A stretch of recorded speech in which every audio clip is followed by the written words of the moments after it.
Hello guys, next topic వచ్చేసి మనకి కోటలు పుణ్యక్షేత్రాలకు కొండలు అనేవి ఏ విధంగా నెలవైనవి అని చెప్పేసి ఇప్పుడు చూద్దాం. ఫస్ట్ వచ్చేసి మనకి ఆంధ్రప్రదేశ్ లో కోటలు అనేవి రెండు విధాలుగా ఉపయోగపడ్డాయి. ఫస్ట్ కోటలు వచ్చేసి కోటలు అంటే చూడండి, చాలా మంది రాజులు ఎప్పుడైతే సామ్రాజ్యాలను కానీ రాజ్యాలు కానీ ఏర్పాటు చేసుకున్నారో వాటి యొక్క రాజధానులను ఖచ్చితంగా కూడా ఈ ఎత్తైన ప్రదేశాల్లో నిర్మించేవారు అనమాట. ఎందుకంటే శత్రువుల నుంచి వారి యొక్క కోటను రక్షించుకోవడం కోసం, వారి యొక్క రక్షణ కోసం ఎత్తైన ప్రదేశాలలో మనకి రాజధానులు అనేవి నిర్మించేవారు.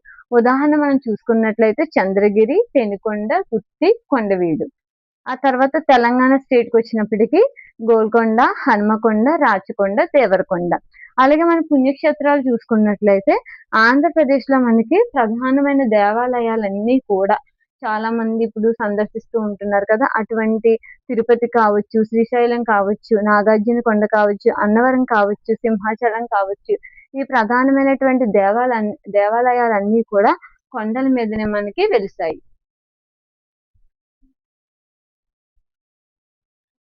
నెక్స్ట్ వచ్చేసి మనకి నదుల యొక్క ప్రాముఖ్యతని ఇప్పుడు మనం తెలుసుకుందాం.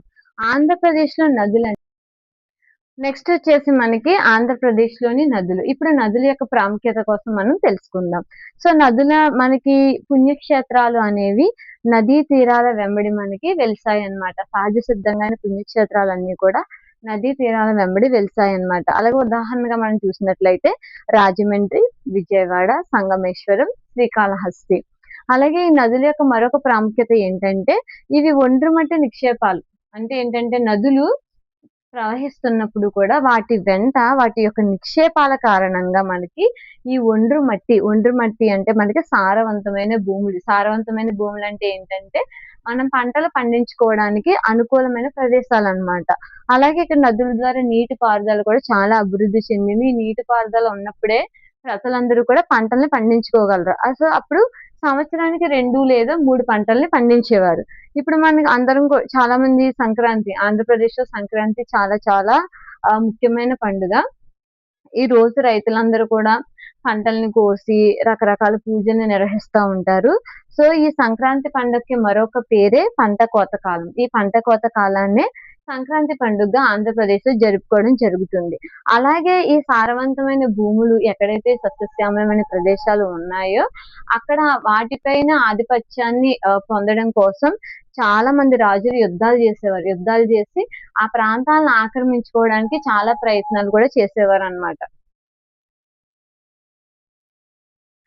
సో ఫ్రెండ్స్, నెక్స్ట్ వచ్చేసి మనకి తీరం. సో తీరం యొక్క ప్రాముఖ్యతని లేదా ప్రాధాన్యతని ఇప్పుడు తెలుసుకుందాం.